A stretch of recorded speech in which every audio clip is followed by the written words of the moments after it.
안녕하십니까. 입시전략연구소 소장 이순천입니다. 신학기가 시작됐습니다. 수행평가는 나오기 시작을 하고 학교에서는 각종 공지사항들이 쏟아져 나오고 있습니다. 이 시기에 학생들의 고민은 굉장히 클 수밖에 없고요.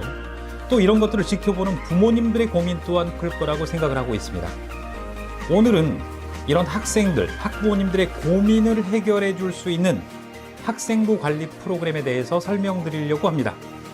학생부 관리 프로그램이 과연 어떤 것인지, 그리고 학생들에게 어떤 도움이 되고 또 입시에는 어떤 영향이 들어갈 수 있는지, 이런 것들에 대해서 전반적으로 짧고 빠르게 간략하게 설명드리도록 하겠습니다.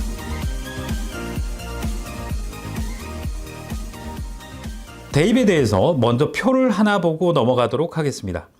먼저 인서울 16개 대학의 대입 전형별 모집 비율표를 한번 보시겠습니다. 자, 인서울 16개 대학은 지금 보시는 것처럼 종합전형, 학생부 종합전형으로 모집하는 비율이 가장 크다.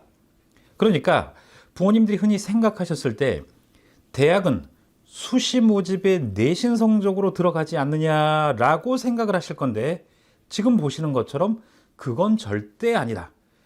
내신 성적이 아니라 학교 생활기록부를 종합적으로 판단하는 학생부 종합전형 비율이 가장 높다라고 생각을 하시는 게 먼저 첫 번째 사항입니다. 우리 아이는 수능 보고 대학을 갈 건데요 라고 생각하시는 부모님들이 계실 겁니다. 그런데 이게 얼마나 멀고 먼 힘든 길인지 지금 이 표를 보시기 바랍니다. 지금 표를 보시면 2023학년도 정시 모집, 그러니까 수능을 보고 합격한 학생들의 대략 50%가 넘는 비중은 재학생들이 아니라 바로 졸업생들 것입니다. 재수, 삼수, 사수, 군수, 장수, N수, 그러니까 1년 내내 수년간 학교 생활은 하지 않고 오직 수능만 준비했던 학생들이 정시 모집 비율의 절반 이상을 차지하고 있는 것입니다. 그렇기 때문에 재학생이 수시 모집이 아니라 정시 모집으로 지원하는 일은 결론은 스스로 힘든 길을 택하는 길이다. 합격과는 멀어지는 길을 택하는 것이다 라고 생각을 하셔야 됩니다. 그러면 학생부 종합전형은 어떻게 준비하는 것인가? 첫 번째, 1단계에서 학교 생활기록부를 종합평가하게 됩니다. 그리고 이 종합평가를 해서 합격을 하면 2단계, 면접으로 넘어가는 거고요. 그 다음 지금 보시는 것처럼 인서울 6개 대학만이 수능 성적표를 요구하고 있습니다. 수능 성적표도 전 과목 성적표를 요구하는 게 아니라 학생이 가장 자신 있는 2과목, 3과목 정도의 성적표만 요구합니다. 그런데 우리 아이가 지금 보시는 6개 대학을 지원하지 않고 다른 대학을 지원한다면 수능은 없습니다. 그러니까 전국의 대부분의 학생들은 학교 생활기록부 준비, 그 다음에 면접 준비만 하면 되는데, 가장 중요한 건 면접은 고3 때 준비하는 것이고, 지금 당장 바로 3월부터 1년 내내 3년 내내 준비할 것은, 가장 중요한 것은 학교 생활기록부다. 이렇게 생각하시면 되겠습니다. 고등학생뿐만이 아닙니다. 지금 중학생들 중에서 과학고를 준비하는 학생들이라든가 외고, 국제고, 자사고를 준비하는 학생들 입시를 한번 살펴보시죠. 영재학교 과학고 1차에서 서류 평가를 합니다. 어떤 서류냐고요? 바로 중학교 학교 생활기록부가 되겠습니다. 역시 대학 입시처럼 고등학교 입시 또한 1단계 1차에서 학교 생활기록부를 보고 판단한다. 그 다음에 외고, 국제고, 자사고 또한 지금 보시는 것처럼 학교 생활기록부, 자소서 기반으로 판단을 하게 되어 있습니다. 그런데 1차 관문, 1차 합격은 역시 학교 생활기록부다 라고 보시면 되겠습니다. 그러니까 어머님들이 학교 생활기록부를 본다고요? 그러면 학교 내신 성적 아닌가요? 구분하셔야 됩니다. 학교 생활기록부에는 성적뿐만 아니라 다양한 것들이 들어가는데, 그런 것들이 종합평가된다 라고 생각을 하셔야 되겠습니다. 이렇게 제출된 학교 생활기록부는 지금 보시는 것처럼 4가지 평가 항목으로 주로 나눕니다. 대학에 따라서 3개로 나눌 수도 있는데, 대부분의 대학들이 4개 기준점으로 학생들을 평가하고 있습니다. 대입, 고입 다 마찬가지라고 보시면 됩니다. 첫 번째는 학업 역량이고요. 공부를 얼마나 잘하는지, 여기에는 내신 등급도 포함될 뿐만 아니라 세특이라는 게 들어갑니다. 자, 그 다음 두 번째는 전공 적합성입니다. 미리부터 자기의 확고한 진로 목표를 세워서 이 진로 전공과 관련한 활동들이 생활기록부에 진로활동, 자율활동, 독서활동 등등에 얼마나 녹여져 있는가를 살펴봅니다. 그 다음 발전 가능성인데, 가만히 학교에서 시키는 것만 하는 학생인가, 아니면 적극적이고 능동적으로 스스로 발전하는 학생인가를 체크하게 되어 있습니다. 그러니까 시키는 대로 방치해서 두면 발전 가능성 점수는 떨어지게 되어 있습니다. 마지막은 인성 역량인데, 전국 대부분의 학교에서 인성 역량을 평가합니다. 그런데 이것 또한 부모님들이 생각하시는 것처럼 그냥 봉사활동 정도 해가지고 될 문제는 아닙니다. 자, 지금 보시는 것처럼 대학이든 고등학교든 입시가 있는 학교들은 4개 평가 요소, 학업 역량, 전공 적합성, 발전 가능성, 인성 역량을 체크한다 라고 생각하시면 되겠습니다. 그러면 이제 부모님들의 인식을 완전히 바꿔야 될 때가 왔습니다. 어떤 부모님은 저한테 이런 얘기를 하세요. 선생님, 우리 아이는 내신 성적이 너무 낮아요. 인서울도 안 될 것 같은데 그냥 학생부 관리가 필요가 있을까요? 라는 얘기를 하시는데, 자, 지금 한번 이 표를 보십시오. 합격자 평균 등급이 국어 국문학과 3.2등급, 아래쪽에 보시면 일본어학과 4.2등급 나와 있죠. 이게 합격자 평균 등급이고요. 어느 대학교냐? 바로 경희대학교입니다. 보통 부모님들이 인서울대학, 경희대 정도 가려면 내신이 1, 2등급 나와야 되는 거 아니냐라고 생각을 하시는데, 제가 지금까지 드린 말씀이 바로 그게 아니다라는 것이었습니다.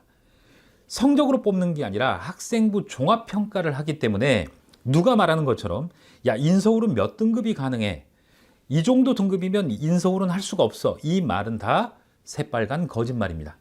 지금 또 오른쪽에 한번 분포표를 보시겠는데, 제일 위에 국어 국문학과를 한번 보시죠. 1.2등급 정도 맞은 학생이 있죠. 빨간색으로 X 표시되어 있죠. 바로 이 학생은 1.2등급 성적으로 이 학교에 떨어진 학생입니다. 평균 등급이 3.2등급인데 1등급, 2등급, 3등급 학생들 줄줄줄줄 떨어지는 거 보이시죠? 자, 그런데 끝부분에 4.789등급 검정색 동그라미가 보이시죠? 바로 이 학생들은 4.789등급으로 합격한 학생들입니다. 자, 이렇게 입시가 변한 지가 아주 오랜 시간이 지났습니다. 성적만으로 산출했을 때는 바로 부모님들이 학창시절 때 그렇게 했지만, 현재 입시, 그리고 10여 년 전에, 10수년 전의 입시부터는 아예 평가 내용이 달라졌습니다. 그러니까 공부의 방향, 관리의 방향, 입시의 방향도 다르게 지도하셔야 되는 게 맞습니다. 경희대만 그런 건 아닙니다. 지금 보시는 곳은 한국외국어대학교 서울 캠퍼스인데 합격자 분포표입니다. 1등급, 2등급, 3등급에 위치하는 게 아니라 6등급 이내 학생들이 쭉 합격하고 있는 걸 보실 수 있고요. 자, 그 다음에 이 표는 서울시립대학교 합격자 분포도인데, 일반고 등록자 역시 1등급부터 6등급 이내 학생들이고요. 자사고 등록자 역시 7등급 이내, 그 다음에 특목고 등록자 6등급 이내. 그러니까 대부분의 학생들이 일반고냐 특목고냐 가리지 않고 일반고든 특목고든 상관없이 학생부를 얼마나 균형 있게 관리했느냐에 따라서 1등급부터 6등급까지의 학생들이 인서울을 하고 있다라고 생각하시면 되겠습니다.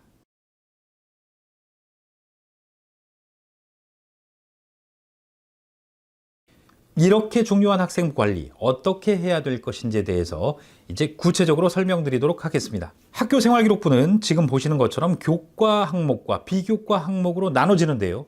교과 항목은 3가지입니다. 부모님들이 가장 잘 알고 계시는 지필평가, 그 다음 수행평가. 이게 생소한 부모님도 계실 건데요. 교과 세특이라는 게 있습니다. 이건 어떤 거냐면 학생들이 각 교과별로 수행평가를 하죠. 그 수행평가를 학교에 제출했을 때 각 과목 선생님이 이 학생은 어떤 책을 읽었고 어떤 주제로 했고 어떤 내용으로 탐구 활동을 했다를 상세히 기록하는 란입니다. 그러니까 대부분의 부모님들이 우리 아이는 수행평가 만점 맞는데요, 잘하고 있는데요 라고 큰 착각을 하시는데 아닙니다. 점수도 중요하거니와 제목이 뭔지, 주제가 뭔지, 탐구 동기가 뭔지, 진로와 연관돼 있는지, 이 탐구 활동을 하면서 내가 어떤 자료를 어느 정도 수준으로 했는지가 기록이 되기 때문에 대학에서는, 특목자사고에서는 이 세 특을 종합평가하게 됩니다. 왜냐? 고등학교 등급이 1등급이라고 해서 같은 1등급이 아니거든요. 조금 떨어지는 학교가 있고 아니면 특목자사고 중에서도 최상위 학교가 있고 그렇기 때문에 등급 간 격차가 그리 심하진 않습니다. 중학교도 마찬가지죠. 전국에 수학 A등급 나온 학생 손들어봐 라고 하면 어마어마하게 나옵니다. 대부분의 학생들이 A등급, B등급이기 때문에 동점 상황이 펼쳐집니다. 이럴 때 영재학교, 특목고, 자사고에서 뽑을 수 있는 평가 근거가 있어야 되는데 바로 세 특이 이 학생의 수준 정도를 측정하는 척도 역할을 하게 됩니다. 그 다음 비교과 항목은 8가지입니다. 지금 보시는 것처럼 출결, 수상경력, 자율동아리 진로 봉사, 독서, 그리고 마지막 행동특성 및 종합의견인데요. 이런 것들을 세세히 설명드릴 수도 있겠지만 제가 뒤편에서 빠르게 어떻게 관리해야 되는지를 상세히 설명드리도록 하겠습니다. 이 지점에서 부모님들이 또 한 가지 오해하고 계시는 부분이 있습니다. 어떤 부분이냐면 예전에 어떤 부모님들은 언론에서 봤는데 누가 그러던데 학생부가 간소화된다던데요. 뭐도 반영 안 하고 뭐도 반영 안 한다던데요 라는 사실을 믿고 이건 별거 아니구나 라고 큰 착각을 해버리시는데 그렇게 되면 좋은 대학에 들어갈 수가 없습니다. 자, 지금부터 그 내용을 얘기를 해드리겠는데 학생부가 간소화된다라고 예전 정부에서 발표를 했던 적이 있습니다. 그게 바로 수상 경력도 반영 안 하겠다. 자율동아리, 개인봉사, 독서, 영재 발명교육 등을 반영 안 하겠다라고 했는데 실제로는 그렇지 않습니다. 자, 지금 보시는 것처럼 청소년 단체 활동 미기재가 있죠. 부모님들, 미기재는 어떤 내용이죠? 학생부에 기록을 할까요? 하지 않을까요? 미기재는 학생부에 입력하지 않습니다. 미기재이기 때문에. 자, 그런데 나머지 항목 보십시오. 미반영, 미반영, 미반영, 미반영이죠. 미반영이라는 건 미기재와는 다르죠. 미기재는 기록을 안 하지만 미반영 항목은 학생부에 기록을 합니다. 그렇기 때문에 안 하게 된다면, 만약에 이 활동을 안 하게 된다면 1차 서류 평가는 통과할 수 있을전정 2차가 뭐였죠? 바로 면접입니다. 학생부 종합전형 면접, 그 다음에 특목자사고 2차는 면접입니다. 면접관이 학생의 생활기록부를 들고 면접을 하게 되는데 이때 이게 출력이 안 될 수도 있고 대입에서는 출력이 또 됩니다. 그 다음에 자기소개서가 있죠. 고입에서는. 그러면 어머님 아이가 만약에 이 활동을 안 했다고 생각을 하신다면 자소서에 쓸 말이 과연 뭐가 있죠? 면접관이 진로 전공과 관련된 노력, 그 다음에 스스로 탐구했던 경험, 얘기를 해보라고 했을 때, 그 다음에 공동체를 위한 나눔과 배려의 사례를 얘기해보라고 했을 때, 만약에 이런 활동을 하지 않는다면 경쟁력은 엄청나게 떨어질 겁니다. 그렇게 되면 합격과는 거리가 멀다라고 생각을 하셔야 됩니다. 그렇기 때문에 학생부가 간소화됐으니까 안 하겠다. 이런 내용으로 입시에 대해서 접근을 하시게 되면 최종 합격은 힘들다라고 생각을 하시는 게 맞습니다. 자, 그러면 학생부 관리는 어떻게 진행이 되는지 그 세부 항목들을 한번 살펴보도록 하겠습니다. 자, 먼저 부모님들이 아셔야 될 게, 자, 어느 고등학교, 어느 여자고등학교, 고등학교 4개 국어 수행평가와 지필평가, 교과평가 항목을 보시죠. 자, 지금 지필고사가 60%, 수행평가가 40%, 대부분의 학교들이 지필, 시험이 60%인데 무려 수행평가가 40%를 차지하고 있습니다. 그러니까 중간고사 30%, 기말고사 30%인데 수행평가가 40%입니다. 수행평가가 어떻게 보면 중간고사, 기말고사보다 훨씬 더 비중이 높다라고 생각을 하셔야 되고요. 지금 이 학교는 수행평가 4개, 또 어떤 학교는 3개, 4개, 3개 이 정도가 펼쳐집니다. 문제가 생겼죠. 학생들이 중간, 기말고사 공부하기도 바쁜데 수행평가까지 이 많은 것들을 최상의 수준으로 진로 전공과 연관하여 준비를 해야 됩니다. 과연 학생들은 시간이 있을까요? 그 다음에 학생들이 이런 수행평가에 대한 풍부한 경험이 있을까요? 만약에 이런 경험과 노하우가 없는 학생이라면, 그 다음에 학생부 평가가 어떻게 되는지 모르는 학생이라면 이 수행평가 하나를 붙잡고 새벽 2시, 3시, 하루 이틀, 3일 시간만 가고 있을 겁니다. 시간이 가더라도 좋은 품질이면 모르는데 시간은 시간대로 쓰고 결론 결과물까지 안 좋으면 최악의 상황이 펼쳐지게 되는 겁니다. 그렇기 때문에 수행평가 관리가 중요하다라는 부분을 인식을 하셔야 되고요. 지금 보셨던 국어뿐만 아니라 수학까지 보시면 정말 우리 아이가 교과 관리를 해야 되는 부분이 이렇게 넓구나 라는 걸 생각하셔야 됩니다.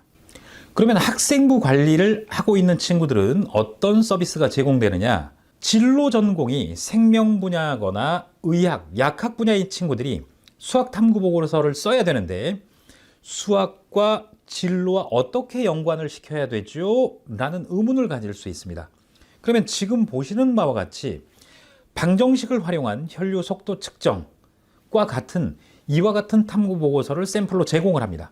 그러면 학생들은 이를 토대로 방정식이 아니라 다항식을 적용할 수도 있는 거고, 아니면 다른 수학 단원과 진로와 연관성을 찾고 그 다음에 탐구 보고서의 목차 구성, 내용 구성을 이걸 보고 따라하면서 변형하면서 쉽고 빠르게 처리할 수 있도록 저희가 가이드를 제공을 하고 있습니다.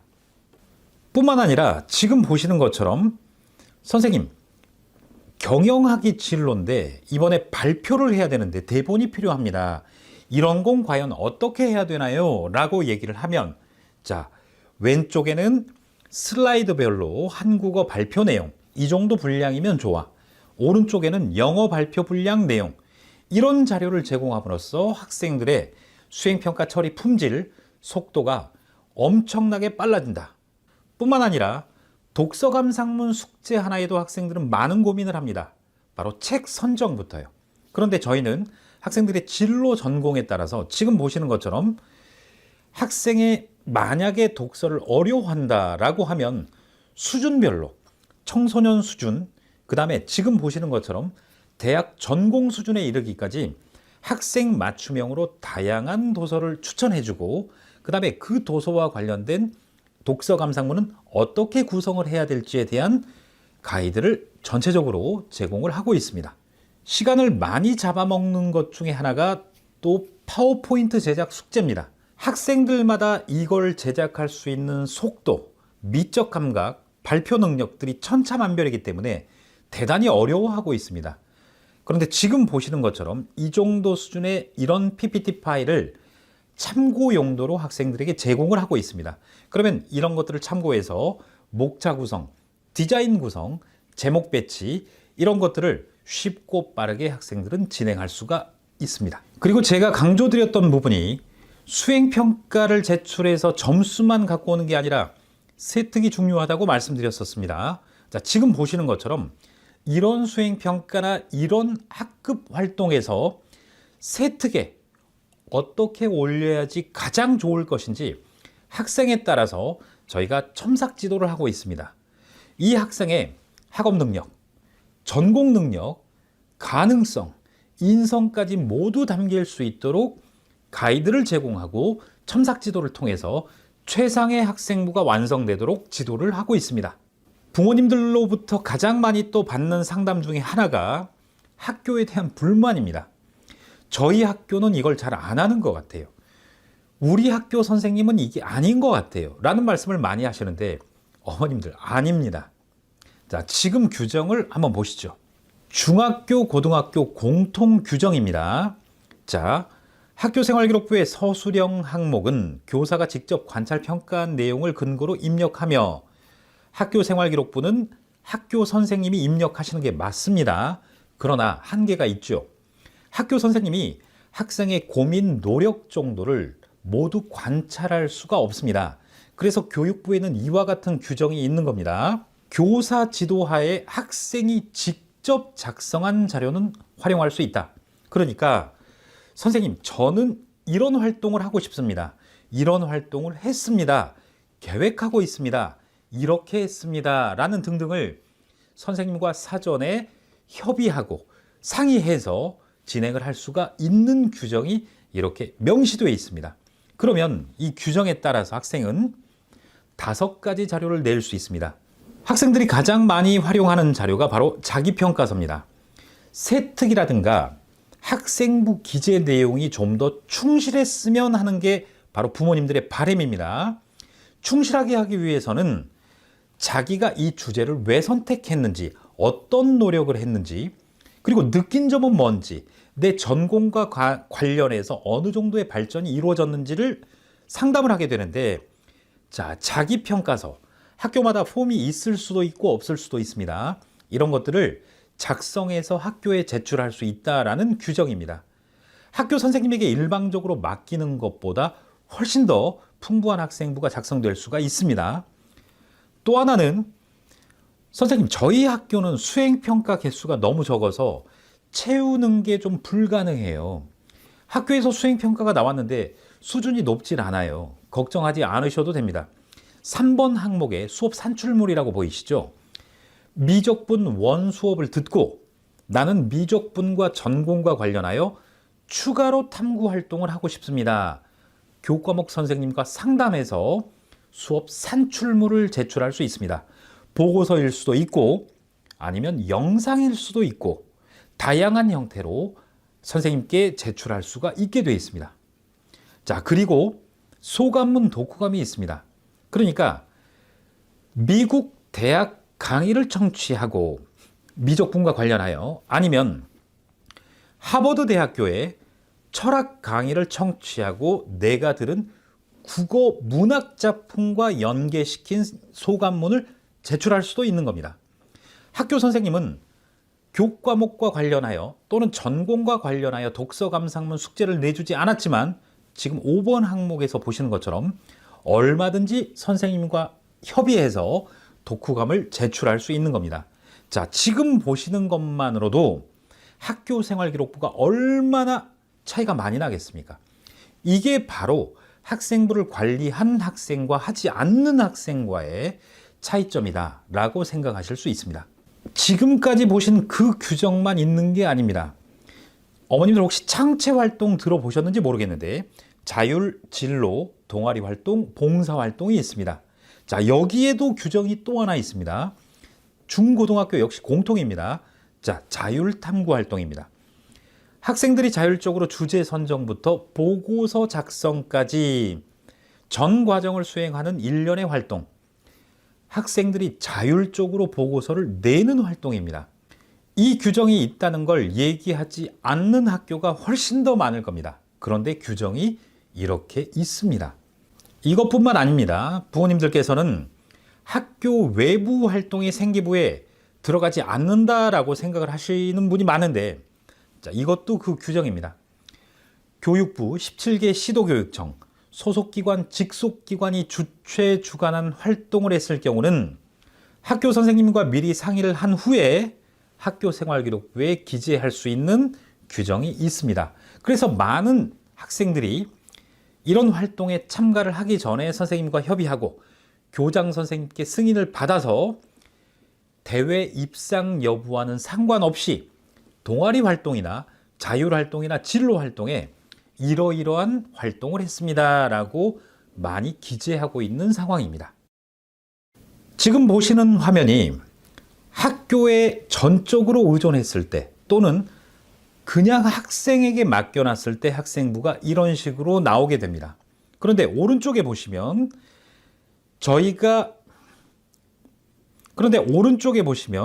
학교에서 준 이 기본적인 진로 활동뿐만 아니라 저희가 컨설팅을 해서 첨삭 지도를 해서 그동안 학생이 했었지만 반영되지 않고 있던 사항들을 학교에 제출하도록 저희가 또 가이드를 합니다.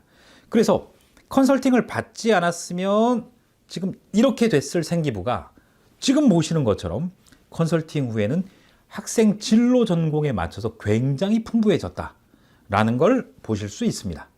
저희 학생부 관리 프로그램은 3월에 있을 임원 선정에서부터 관여합니다. 학생이 임원에 도전하겠다라고 했을 때 저희가 다양한 임원 연설문을 샘플로 제공을 하고 학생은 또 자신에 맞춰서 공약을 바꾸고 수정하고 저희는 다시 한번 첨삭 지도를 제공을 하고 있습니다. 3월부터 이어지는 임원 연설문 지도, 그 다음에 3월에는 또 뭐가 있죠? 동아리 활동이 있습니다. 자신이 선호하는 동아리를 신청을 하고 신청서를 내고 자기소개서를 쓰고 동아리 활동 계획서를 쓰게 됩니다. 선생님, 저 어떤 동아리 들어가야 되나요? 에 대한 고민부터 상담을 하고 지금 보시는 것처럼 월별로 동아리 활동은 어떻게 하는 거야? 동아리 활동에 맞춘 자소서는 이런 거야 라는 것들을 상담하고 지도합니다. 이렇게 시작된 학생들의 학사 일정은 어머님들이 지금 보시는 바와 같습니다. 3월 또는 8월에 임원 선정, 동아리 선택, 과목 선택. 이게 끝나자마자 바로 학교에서는 수행평가나 교내대회가 공지됩니다. 학생들은 2달 동안 이걸 처리하기 위해서 고군분투하게 되는데 무려 4월 말 5월 초에는 또 중간고사가 있습니다. 시험 공부하랴, 수행평가 교내대회 하랴, 3월 초에 설레었던 것들 우왕좌왕 또 하게 되죠. 그러면 중간고사가 끝나면 또 어떻게 되느냐? 바로 수행평가 교내대회가 또 이어지게 됩니다. 그러면 이 2달 이 기나긴 학교 수행평가와의 싸움 후에 바로 기말고사가 있고요. 기말고사가 끝이 아니죠. 좀 전에 설명드렸다시피 학교에 제출할 수 있는 추가 제출물들을 제출하는 시기입니다.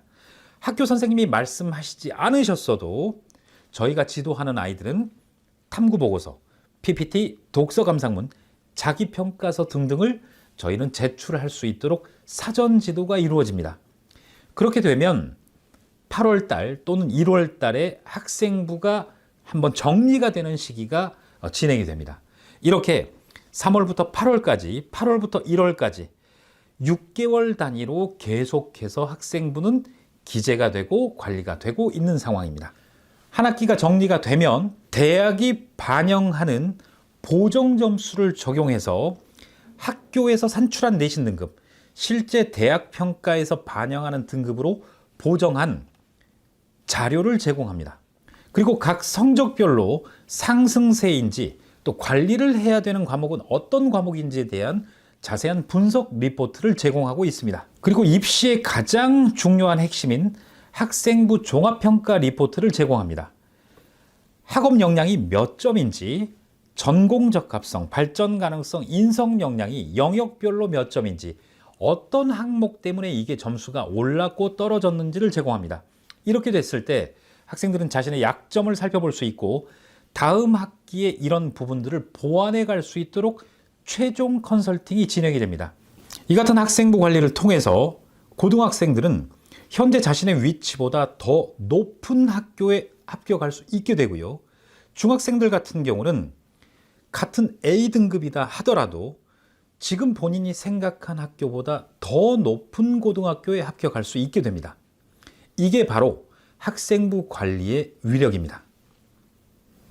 지금까지 대학 입시, 그 다음에 고등학교 입시에 대해서 설명드렸고요. 저희 회사가 제공하는 학생부 관리 주요 방법과 내용들에 대해서 소개해드렸습니다. 학생부 관리와 관련해서 더 궁금하신 점, 그리고 상담 및 등록 신청은 지금 보이시는 전화번호로 문의 주시면 감사하겠습니다. 그리고 이 번호로는 상담 전화뿐만 아니라 카톡 같은 메시지를 통해서도 상담 가능하니까요. 얼마든지 언제든지 연락 주시기 바랍니다. 지금까지 입시전략연구소 소장 이순천이었습니다. 감사합니다.